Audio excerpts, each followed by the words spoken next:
Hi everyone, in the previous lesson we talked about dictionary data type, and in this lesson we will be learning dictionary methods. Let's begin our lesson.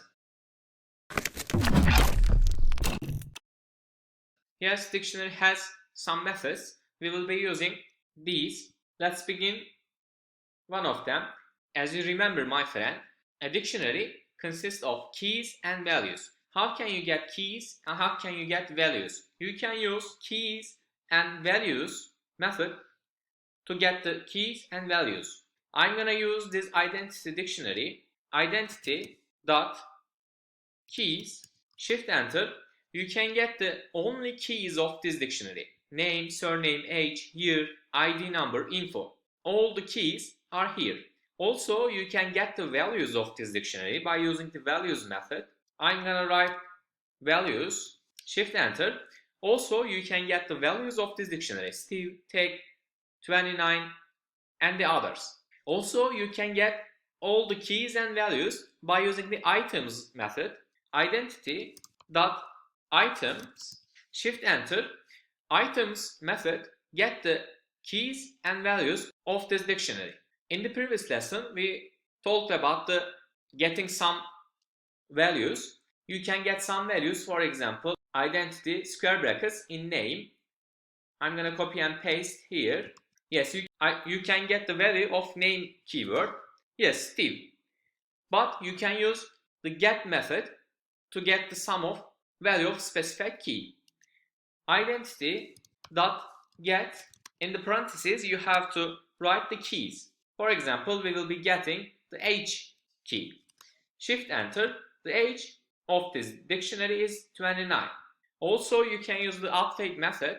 The update method updates the dictionary with specify the key value pairs. Identity dot update, in the parentheses we have to write key and value, but we have to use curly braces in it.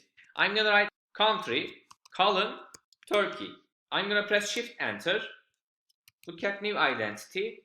Okay, we have new element now. The key of this element country, the value of this key is Turkey. You can use update method to update the dictionary. The another method we will be using is copy method. Returns a copy of a dictionary. I'm gonna write identity dot copy, shift enter. Now you have a copy of this dictionary. You can assign a new variable. New equals identity dot copy, shift enter. New equals this. If you add something or remove something from this dictionary, anything change in the identity dictionary. Let's try it out. We will be using the pop method.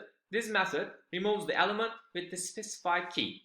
I'm gonna remove the element in new dictionary by using the pop method. For example, let's remove this element. I'm gonna write the key of this element, shift enter.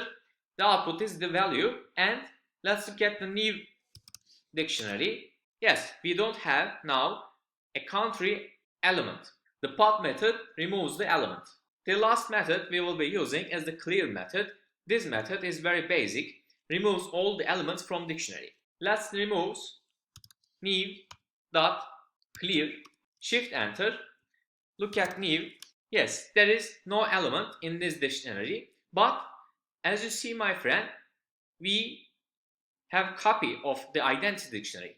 Let's look at the identity dictionary. Anything change? I'm gonna write identity. Yes, there is no change in identity dictionary. We changed the new dictionary because new dictionary is copied version of identity. Okay, in this lesson we talked about some dictionary methods, and in the next lesson we will be looking at the other data types, tuple. See you in the next video.